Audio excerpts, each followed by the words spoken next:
This is Jason Scott of the Internet Archive. Awesome.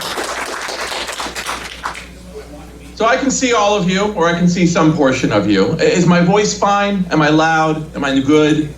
Solid? Don't, never compromise. Always ask for the best.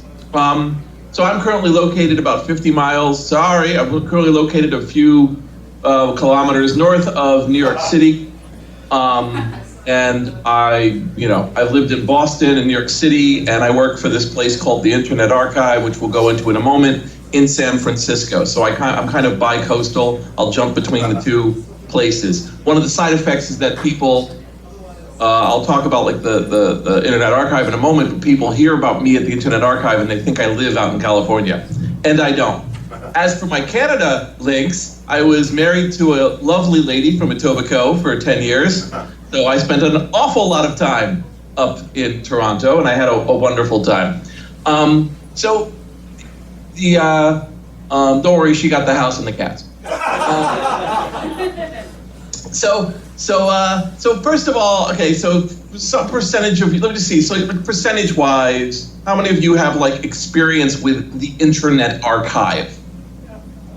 Like for some of you, it'll be the Wayback Machine. Yeah, Wayback, yeah.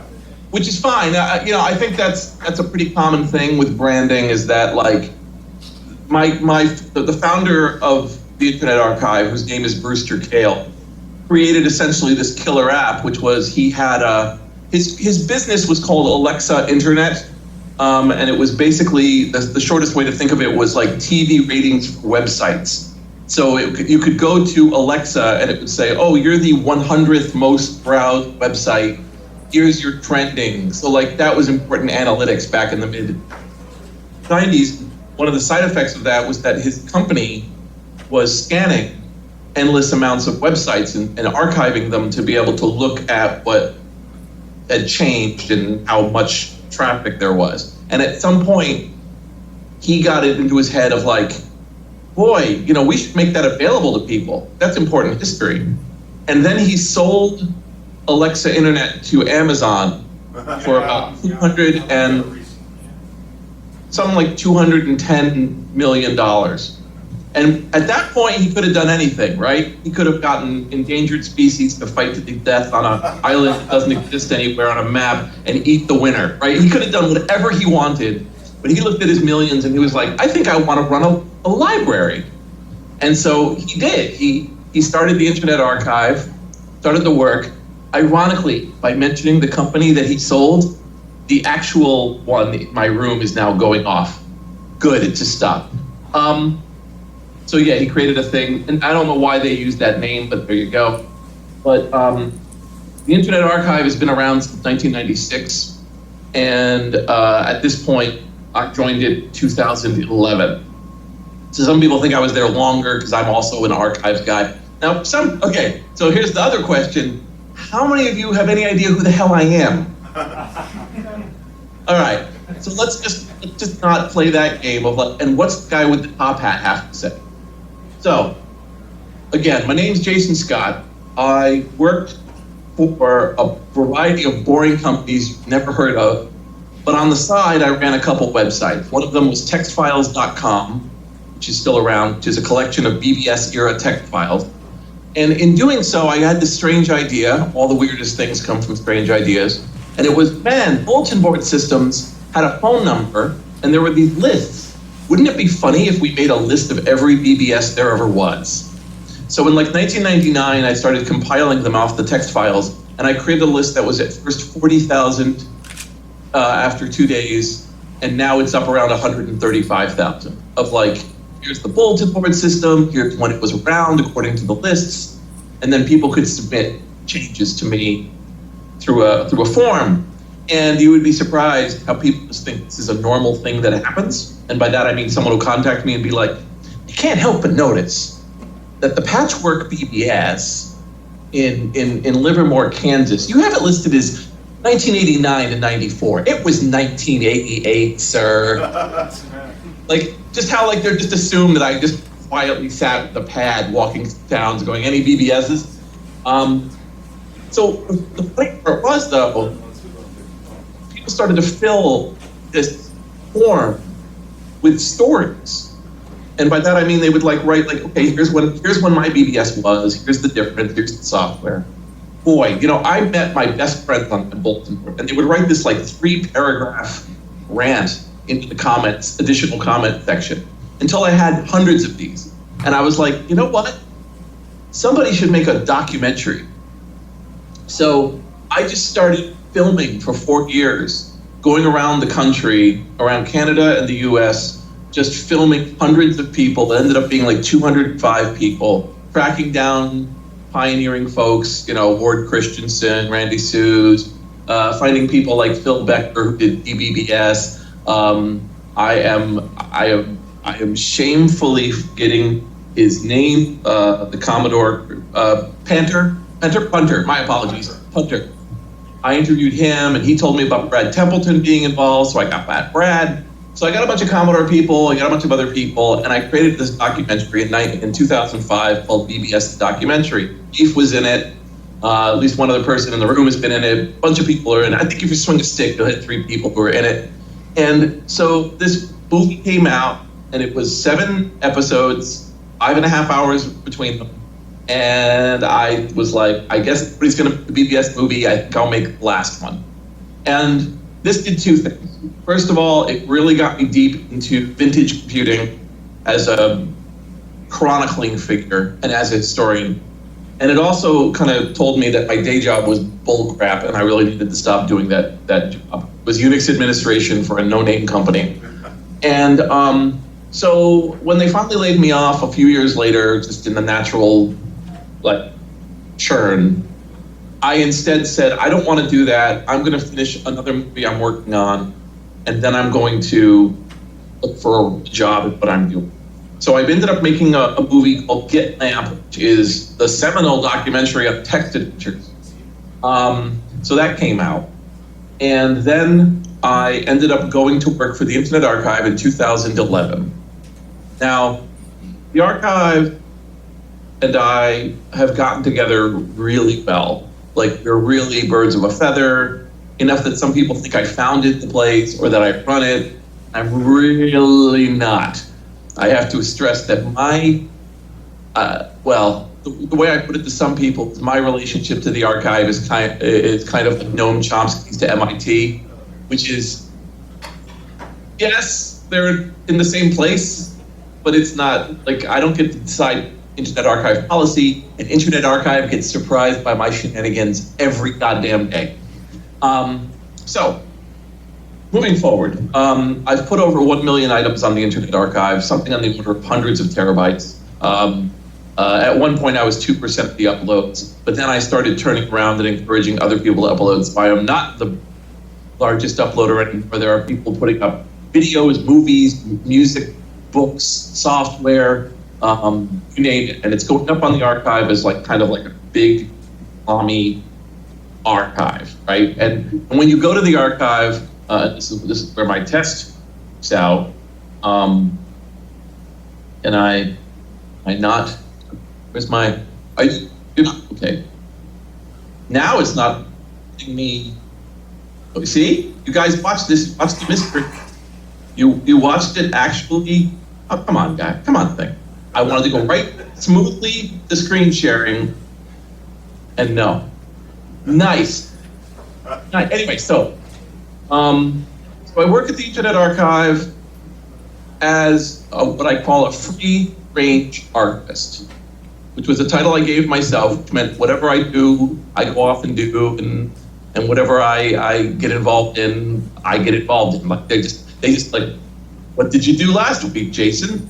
And I'm like, oh, I downloaded 1 billion of this thing. And they'll go, oh, okay, that's nice. So when you look at the Internet Archive as as a site, you can see that it's like big and weird, and it's got all these different numbers. Probably what people know us a lot more for are things like books. So the idea was that if you like go to a given book site, and you can say, oh, University of North Carolina, Chapel Hill has 46,000 books with us. And let's find one that's, there you go, a nice, good, racist 1915 Anyway, so actually it's not, but you can see here this is a book, and this book has been scanned either by the Internet Archive or a partner organization, and it's not just obviously going to be useful just as a way of books, but if you say you look at the word like smart, and you're able to go through and find anywhere the word smart. Oh, nice! Nothing in this book is smart. Let's just look for something crazy like author. Please don't disappoint me, magical machine, in front of my new friends. Actually, you can see what it's doing now is it's miserable because the word author is everywhere. I went too far. But this book reader, you can see here, you click on a given thing and it'll say, oh, over here, and here's where it's located. Now, when they were working on this sort of stuff, it was super highfalutin, as you can see. Like institutions, libraries, and interfacing with other archives. Anyway, so then Brewster brings me in, and I'm like, oh, that's really nice, Brewster. Really what you should have is computer magazines, because that's where the real info is. So on a given situation, let's go with Commodore World. Let's go with Run. So being able to like choose a given magazine and then being able to go right over to it and being able to browse through the scans that have existed forever and having the information. And these are pretty good scans. I wouldn't do a reprint book with them, but it's enough to give you a good idea of what you're looking at. And then you're able to like search in this collection and say, did they ever have the word Jumpman in it? Click on text contents, and go like this, and then it's able to find everything in this particular archive that is that has that word. And we run a little slower than some because we're not Google, but we absolutely have tens of thousands of issues of computer magazines, computer manuals, documentation related to computers. Just because I was like, this is really important. You're able to go to a given magazine, click on it, and it'll tell you like, oh, here's where that particular thing is. So for people who do research, are trying to find citation for older computer magazines and computer history, I tried to make us one of the central archives for all that sort of information to be kind of like the canonical, easy way to go from like 0 to I'm looking at a particular magazine. So here I'm able to click on this and have it jump forward to, Jumpman was being sold for $32 in this particular time. And it's got used to people in a variety of ways. But here's the thing. When Brewster hires people, he tends to hire them because of a task in his mind. So when he hired me, it wasn't just what should you add to the archive in terms of computers. He said, you should help us with software. And I was like, okay. He's like, well, here's the deal. Like, if you go to community video, it's just video. Let's try to get something that's not make your head explode. Let's go with something like this. So, like, when you go here, you're able to immediately see this particular piece of work. Right? This is like a Lego animation, and you're able to click on it and have it just like immediately show. Right? You're able to look at the video. It's right there in your face. If you click on text, you can read the books. If you click on music, you can see the music. But you can't do that with software. Is there a way you could do that, Jason? And I said, yes. And there's two different ways it can be done, so that you all know. We do it, there's the way everybody else does it, and there's the way that we do it. The way that a lot of, and when I say everybody else, I mean in terms of faculties and archives and institutes. So, because I like always talking about different people, there is something called BWFLA's Emulation as a Service. This is a very specific directed approach to bringing back old software. These are incredibly smart people, and they're doing really good work. And I have nothing to do with them other than we sometimes get put on the same billing at conferences and we look at each other a lot. But the theory behind emulation as a service is have a server running somewhere with an emulated machine, be it a Macintosh, a PC, a video game, or whatever. And then in the client, that is to say website, web pages, web browsers, you have essentially a video terminal going to that server. There's a lot of amazing advantages to it. One of them, of course, is that you get it working, it works for everybody. Once you get that emulation working and you get it tuned, it's all working right, it's perfect. It's on your server and it looks beautiful. Several downsides. One of them is you have to have a connect. So they don't tend to have more than 100 simultaneous users. The other one, of course, is that the person is, unless they are awesome and they put together a menuing system, which they don't, but they could, you can't choose what you're going to look at. Like you go to their use case demo. As you can see, they've got two demos. One of them is a HyperCard stack sitting in a Macintosh, and the other one is a CD-ROM of a 1990 game that has incredible historical value as a CD-ROM release. It was by a woman named Teresa Duncan, and you're able to click on it and bring it up, and it looks just like you expect. Like you see a game, and then you press play, and what it's going to do is it boots up an actual Macintosh in your browser. But of course, what it's doing really is it's connecting you to another computer, and you're basically watching TV. So you're able to manipulate it and do that. That wasn't how we did it. The way we did it was more complicated and much more insane. We burnt 4 people up doing it, lots of volunteers, lots of contribution. We instead used something called the emularity, which is my name for the system of emulators that will eat all other emulators. What this is porting every major emulator into JavaScript, which already has lost 4% of you, and maybe more. So the idea, and I'll show it right here, is I wanted a world where you would walk in and there would be something like this, the Infinite Arcade, and you would go, Qbert. I remember Qbert, and you learn about Qbert, and you press this button, and it launches a JavaScript of main, and there it is. And it does this for all these video games. Like, in other words, what it's really doing is it's putting an emulator in your browser, literally running in your browser. And in doing so, I can connect it to all of these video games. In doing that, I'm able to then choose other collections and be able to say, why don't you, like when people would have old software like HyperCard or the Macintosh, I'm able to emulate with the PCE emulator ported to JavaScript, an old Macintosh, which will boot up, and you're running it in your browser. If something goes wrong, who cares?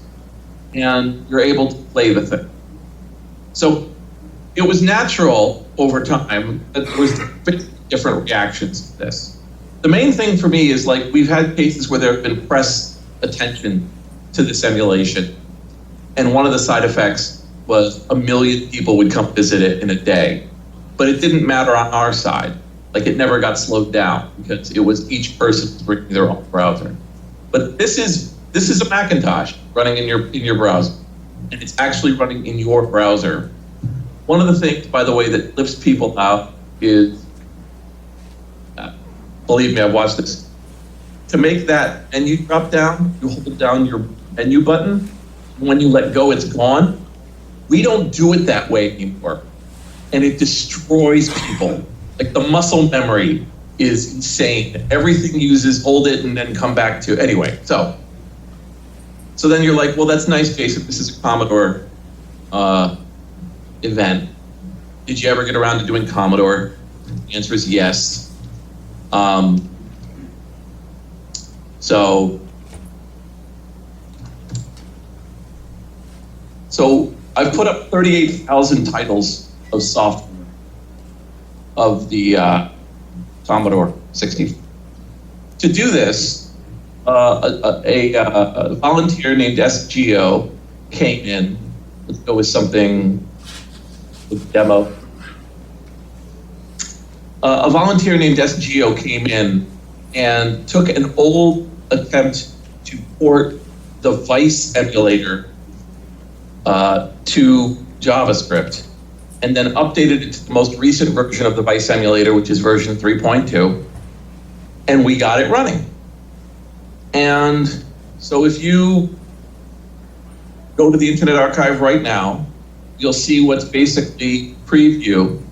Now, the preview, by the way, is just something where I have a machine at the archive that does nothing but play software all day.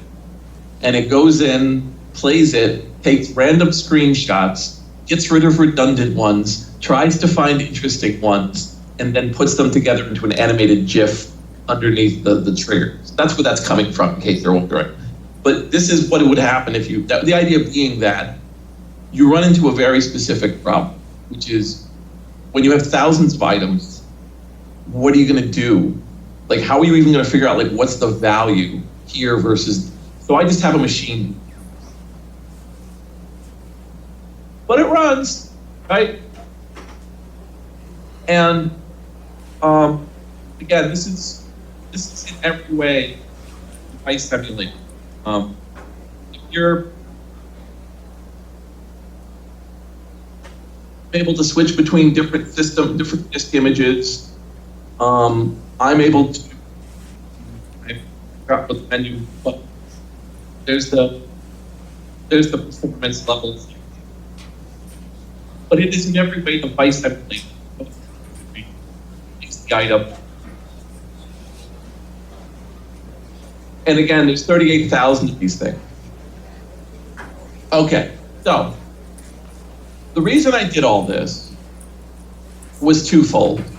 Number one, I wanted to get away from software being something that required an enormous time sink just to experience, because I think that's how we lose software history. There's a lot of material here that I'm sure some people in the room would absolutely love. Would love a day of just taking the D64 image, dropping it into an emulator, seeing what it plays, or maybe there's a smattering of items that are kind of in your periphery of your memory or your knowledge, and then you bring those up, right?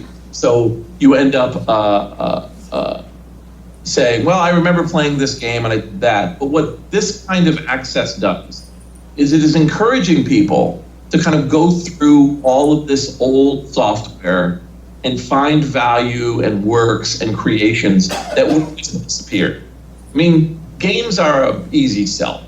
Games are, for software, the easiest sell of all. Like, somebody sees a game and they're like, yeah, I know that game. Look at the pretty cover, and they go to it. And I love when you get something like Exodus Ultimate 3, like that cover art, and you go to the real game and you're like, oh. But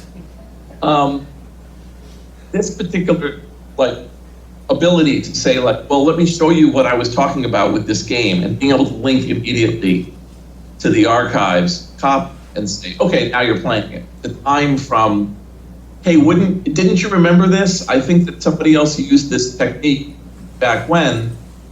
Being able to immediately play it for somebody, to link it in a blog entry, to be able to take screenshots from it. In all cases, I've taken my screenshots, and the screenshots are available right there. I mean, I've chosen to include the scan lines because I happen to like the scan lines, but people are free to use these screen grabs for illustration and so on. I don't watermark anything. I just caused a little burst because this is this really famous port of a famous demo.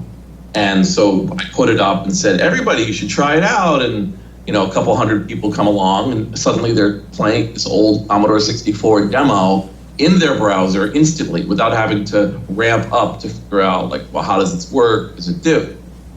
Obviously, for the actual software library, I've gone in all directions. We have Apple, Atari, we have Windows, we have Spectrum, anything that we can, make work in the browser, we will do, and then let people find the value in various amounts. We have well over 100,000 items from all the platforms up at the archive. And again, combining this with, what we've been able to find in terms of, one moment.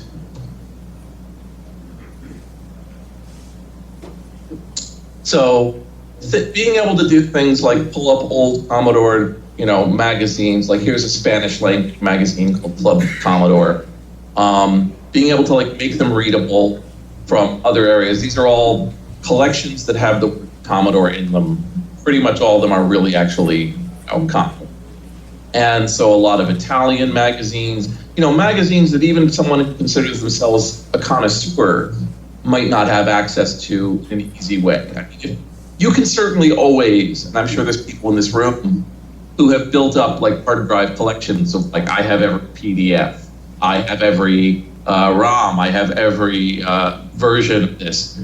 The key with something like the archive is not to be the only accessible location of it, or even to be the best, but to be one that's canonically able to reach most of what you would look for instantly and be able to share it with others so that you can say, oh, in compute, there was one issue where they said this, and you're able to link somebody to that issue of compute and then say right here, look, here's the last time they refer to this, here's what they do. And when you're trying to explain what position things were in 1991, being able to say, well, this is the kind of ad that they had, and then being able to,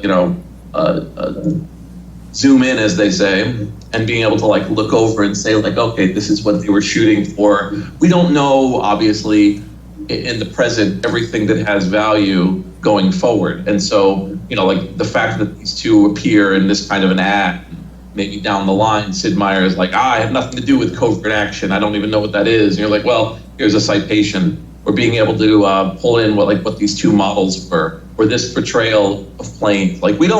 We really don't know, and it's really not our job to figure out what's the inherent future value of all this, right? You have a lot of material on here that is Amiga CD-TV manuals, where you're able to now search on these things and be able to find a given document from a game that never came out or did come out. And again, the archive isn't really scanning everything. We've got a bunch of stuff we're scanning. I've got a huge amount of material, believe me, that I'm scanning, but there's also stuff just from out there in the world. People have been kind of creating, and unfortunately, we will have a situation. I'll give you a really good example with the Radio Shack manuals. Okay. Got a little mad at me, and then they went out of business, so everything works out fine. This is every manual that was on RadioShack.com. 7,861 of them. And a lot of them are fine. By that I mean, this one for security auto dialer is what you would expect it to be, And I'll tell you, if you're gonna have a really crappy sci-fi movie, you probably remove the words and have the person remove the words and just tell someone, this is the, this is the artifact that we're searching for in space, and people wouldn't ask twice because it looks like it. This particular manual was obviously made on a relatively recent vintage, and it's really nice. But what it turns out is Radio Shack didn't do a good job with this. For every one of them that are built like this, there are hundreds way down here. There's a couple that are just, and again, this is the official Radio Shack version of their manual. Some of them, and I'm not going to find any, oh, well, I love that this isn't a manual. How would this help anybody? But What, your thing broke? Well, here, good news. This is a real thing they gave real people. But if you get close, and I'm going to get very close here, this is very obviously either a fax print or printed from some really weird master. And this is it. Like, this is Radio Shack's history. And obviously the ones that have the most reads probably have the most use. So I'm only, people are hitting it at whatever. Let me reverse. Let me go down to the ones that nobody looks at. So there's like a lot of like ones in here which are very obviously poorly put together and not very well documented. But they're the only records left of Radio Shack. And in terms of Commodore history, there's a lot of scans that are done in different generations of scanner. People are like, I'm going to scan it, and they scan it at literally 100 dots per inch back in 1998. And everybody uses that as the only scan material for that particular item. And as a result, like I had somebody who came to me who was like, your scans are terrible. And I'm like, no, they're not our scans. They're the scans. Like, we didn't know until you get close to it that particular scan, they weren't working, like that they were done at a certain time. It's very well-meaning people. Like, and so you get kind of hung up on this. Like this one has gone through a number of things to make it run better, to make it look better, to make it sharper. It's not perfect. You can see here, there's like pieces of the other, like they weren't cropped, which is why that weirdness is in there, which works fine for this. And this is where, when I try to show this to current generation millennials and say, oh no, we typed this in. This was our job. We typed this in. We didn't know what was going to be on the other side. And sometimes they printed the number wrong, and a month later they apologized. Anyway, so being able to hit these things. Let me just quickly show you guys something which is tangential, I think is an example. There's a guy named Ted Nelson, and Ted Nelson is a pioneer in a lot of ways. And I was helping him with his archives.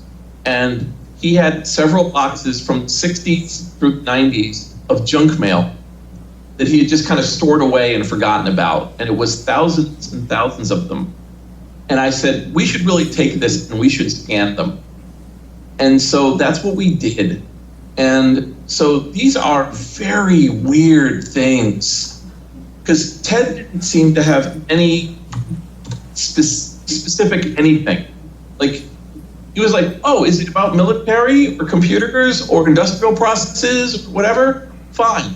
So that's why we have this aluminum church lighting catalog, which is fully scanned in. And this is the main reason I mentioned this, is because when we scanned it for gauges.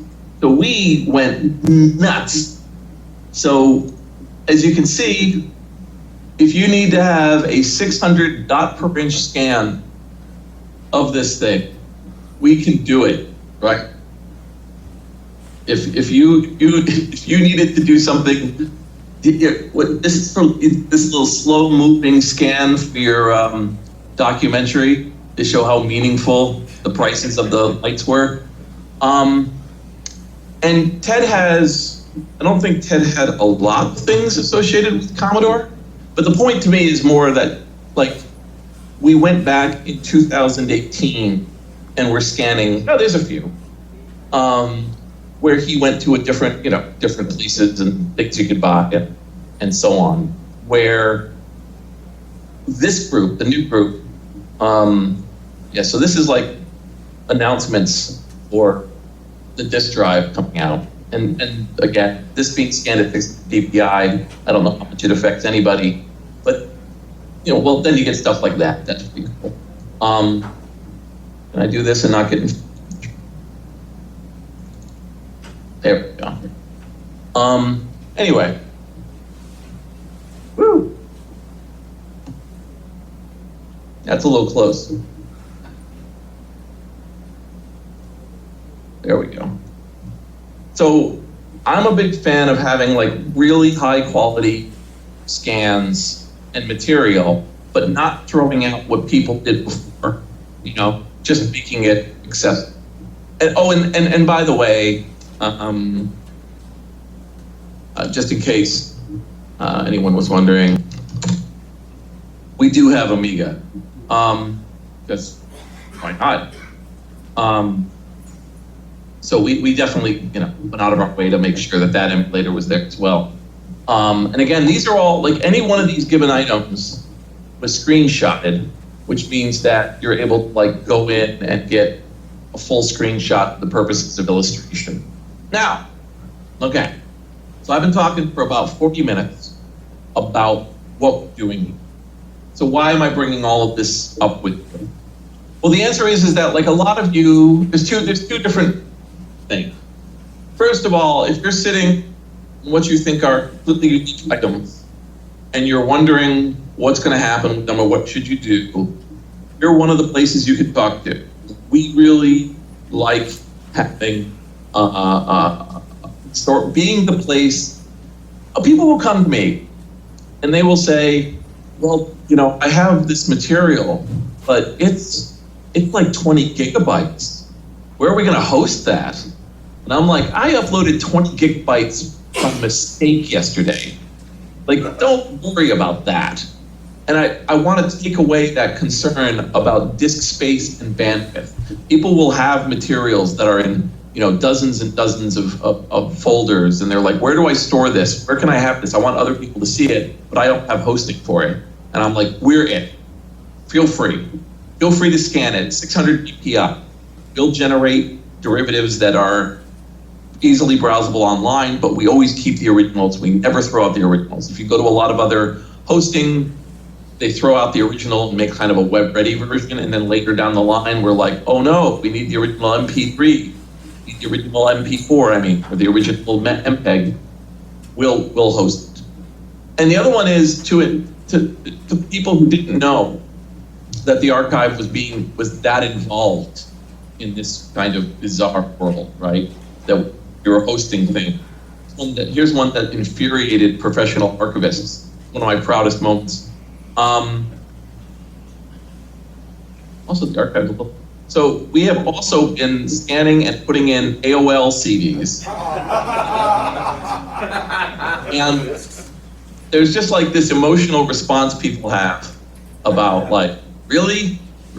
And I'm like, oh no, we don't just have, the AOL CDs, but we have an image here, it's 18 megabytes. It's a 600 DPI scan of the front cover. And then you go here and people are like, why would you want this? And the short answer, let me not download it today. P.S. It won't work as well. It's 2001.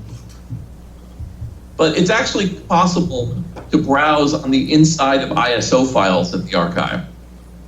So this has been used by people for citation, finding drivers and writings and programs to verify, like here's a version of Internet Explorer that came with it, that came through its own methodology, and you're able to like then click on this. So even though it was locked in an ISO, sitting on a CD-ROM, maybe in somebody's house, now all of the material in it joins the research and accessed.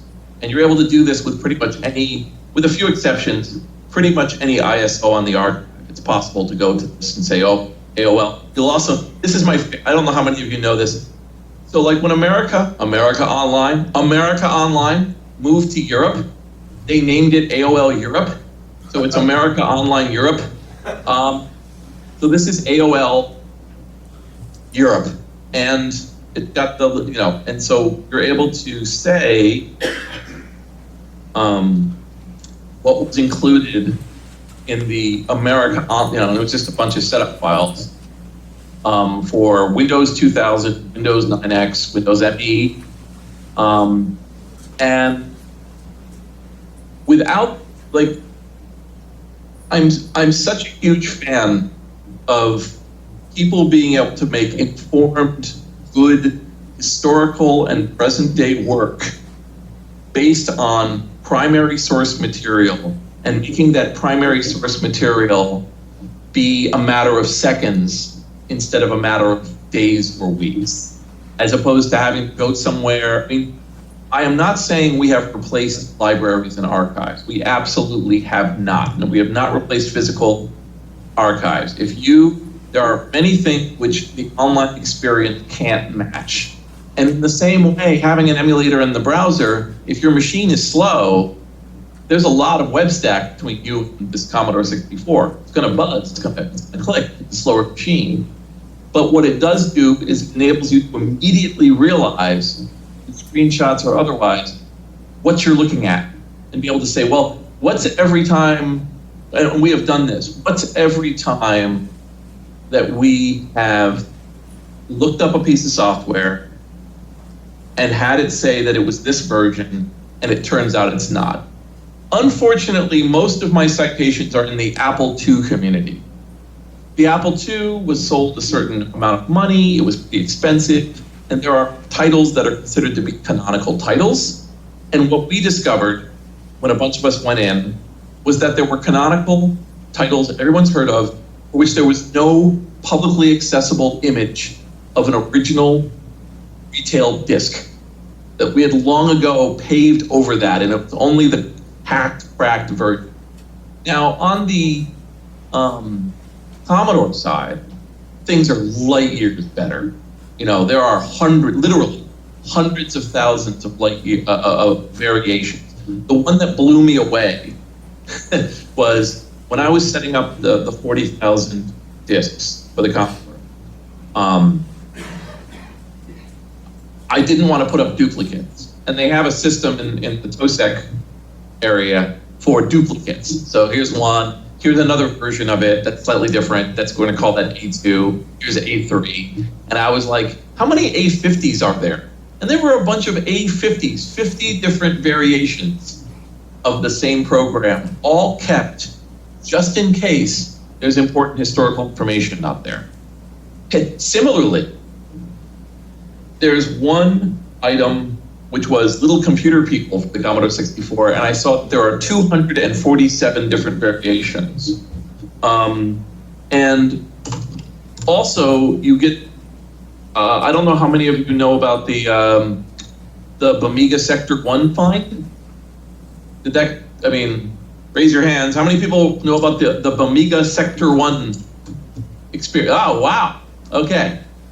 So this was a pile of Amiga discs sitting in an attic in Belgium for 25 years.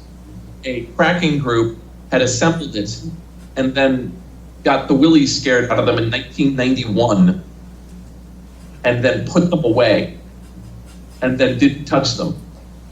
And this year, a group of people went and imaged them all and put them all up.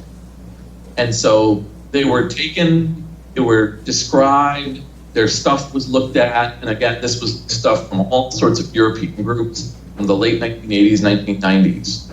And they were loaded away and put up. And right over here on the archive, here are all of the items. And you were able to say, show me what it looks like and what's on it. And there's Commodore 64 stuff and there's Amiga stuff. And this is all 2018, right? Like this is still happening. And so my concern is that some of you have that in your attic. Old documents, old writings, newsletters, PBS lists, PBS programs, documentation related to user groups especially is rare. Newsletters from user groups are incredibly rare. I'm asking you either to let us scan it or scan it yourselves. It has a home on the archive. It has a home elsewhere. And that it's important because I think that if we don't understand what puts these kind of things on our desks and how we meet with each other, we understand the world a lot less and make less informed decisions, and we are able to share a less accurate history. So anyway, that's what we're working on here over at the archive. I am on the Twitters as text files, just straight up text files. And I'm also have jason@textfiles.com. My DMs are open, as they say. And I'm jscott, JSCOTT at archive.org. If there's stuff you want to talk about and need to bounce some ideas, I'm happy to discuss it with you. And nothing is off the table. One day a guy came to me and said, I have all these tapes. I worked in a Kmart. And I said, well, let's talk about it. And a little while later, attention Kmart shoppers, which is 100 plus discs of literally, you go, and it's background music and announcements related to Kmart. Nothing is outside of my interest and realm. But when I talk about things like newsletters, like I'm underplaying like how many there are. There are many, many, many, many newsletters. All sorts of items related to, here's one for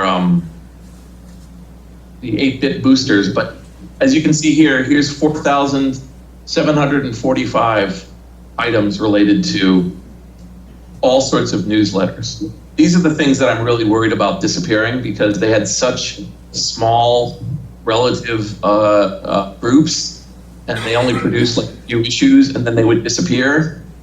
And you can see that we go in every direction. And here's poor Pet. And being able to have these kind of citations and being able to link right into a given item, to me is vital. Like this is humanity going online and becoming computer savvy and understanding what things are and what they're for. One weird thing here is the topics are done by a program, which means it really makes stuff up. But one of the side effects is you type a topic like Jim Butterfield, suddenly here's 13 different items that are linked that have his name in it, different videos and different books and everything else. It's just so important to me to make this available again. And for people in the audience who don't have things in their attic, who aren't sitting on a secret cache of source code, who aren't, the masters or whatever, then just be an end user. Just be the person who browses through these stacks at the archive, all the things that we put up, and enjoy it, because that's what we're doing it for. That's why we're doing it. We're a nonprofit. We're not owned by any company or government. We have less than 100 employees who do this work, and we're making our stuff available, millions every day, because it matters to us that you are able to interface with life itself digitally as often as you want to, for free, anonymously, and let history come alive again. Thank you very much.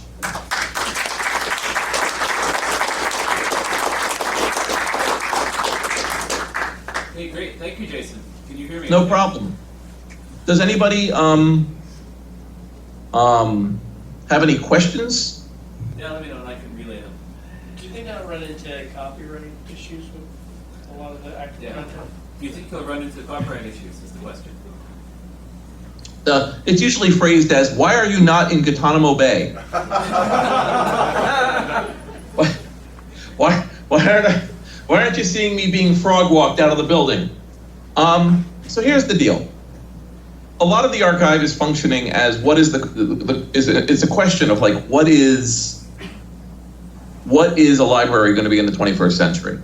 You have a certain amount of protections that libraries have, and there's a certain amount of understanding because, like I said, we're a nonprofit, we don't have ads, we don't charge you, we function in a librarian space, we're a registered library of the state of California, and so we have a whole bunch of different programs for checking out books, looking at items, and there's a functional question that comes to older computer material as to like, what its state is. Now, if you write to us as the owner of a product, whether it's a computer product, a music product, or whatever, and you go like, this is ours, there's a functional program in the United States called the Digital Millennium Copyright Act, which they're trying to make a more heinous one up where you are. And it's got a framework for you to write to us to say, I am the owner of blank, take down blank, and we will, within hours, respect that. We will take it out of viewing. And so we get a few dozen of these things every week from different organizations, groups. Somebody will well-meaningfully, like a company will put up something in a PDF that they're selling for $3, and somebody will come along and put it on our site in a well-meaning way, and that company goes, hey, no. And we'll go, oh my goodness, because we have open uploads, we get surprised. But my theory, and that theory has basically turned out to be correct over the course of the last 7 years, is a lot of these items have no advocate, no financial interest, and are historically important while being functionally dead products. So there are books that are reprinted and made, and out of respect for them, we'll do it. Like if somebody comes along and redoes Compute's first book of Commodore 64 in a new deluxe version, and they're selling it, and they say, could you please, while we're selling this product, please take down your viewing of the old one, we'll respect it because they're technically a owner. But the amount of times that happens would perhaps not surprise you to hear almost never. I know which companies are still alive. Epix is still nominally alive as a folder in the Bridgestone Group Media Group's file cabinet. I know that like First Star Software, which creates Boulder Dash and Astro Chase, was a functioning company until this year. They finally, the couple who own it finally retired and sold it to another company. And that's why you can get Boulder Dash on phones and not at the Internet Archive. Although you kind of can, because Boulder Dash is probably one of the most ripped off game mechanics in the world.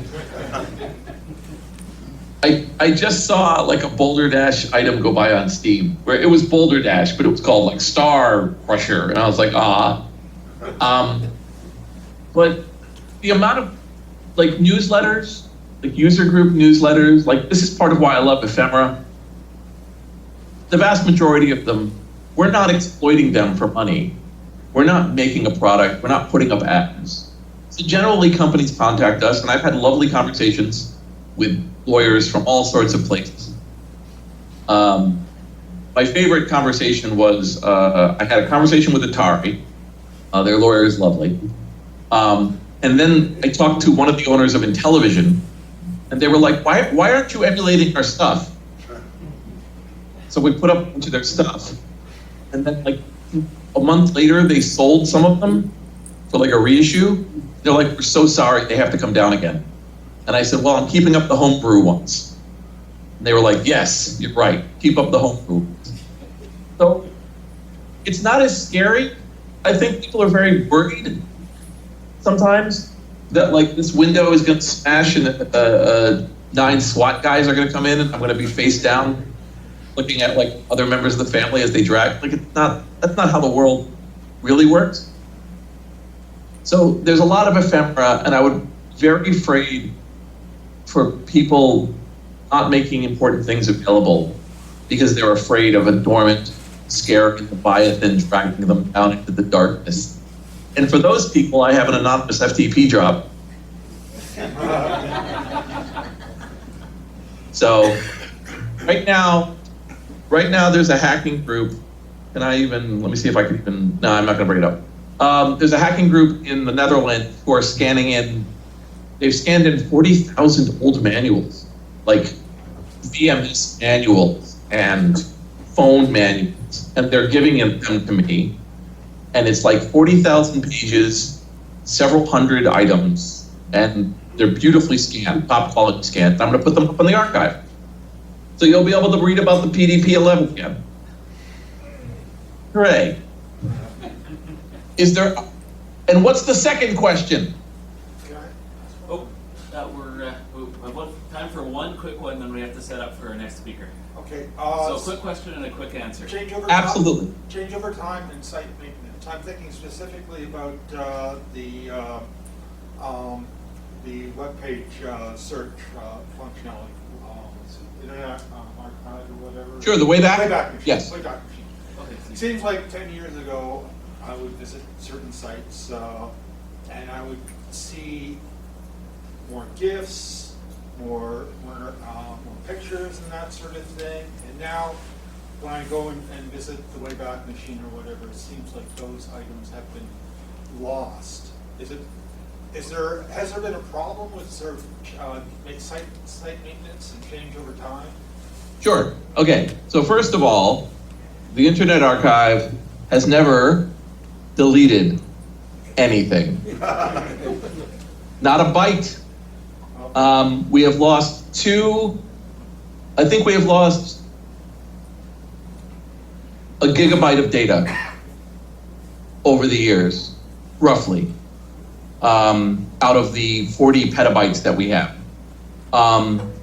And it was a very specific situation, and luckily it wasn't very, it was like dormant, non-information. We don't delete. But what we are constantly doing is trying to stay on top of a brutally changing web that is becoming more and more dynamic, and we are trying to aggregate petabytes and petabytes of data and make it play back properly. And it is a constant, unending battle. And what will sometimes happen is we will find that in this engineering marvel, it fails to render a certain thing, or it's making the wrong call, or when one of our developers who's relatively new put it in, he had no idea that you're supposed to set this to this, and because he didn't use that library, it's not making this call to the old whatever, right? And we have an entire Slack channel called Wayback Fidelity. We have a bunch of Slack channels, but we have when I watch that channel every day, they're just like, this isn't playing back, fix it. Okay, what about this? Fix it. So like, we're on top of it. So my main suggestion is always absolutely alert us when something's not working right in any situation. There's no situation where we're quietly, secretly making things crappier. We absolutely are not. We want it to be faster, run well, be dependable, mirrored, functioning. We want all of this. But we are a tiny nonprofit. And so we can't throw $1 billion at every problem, and we can't have 100 people on each job. So sometimes, literally, it's because Hank was tired. Or Evan tried his hand at the details.inc file, and he didn't understand why we had commented this one line out. So, Great stuff. Thank you very much, Jason. thank you.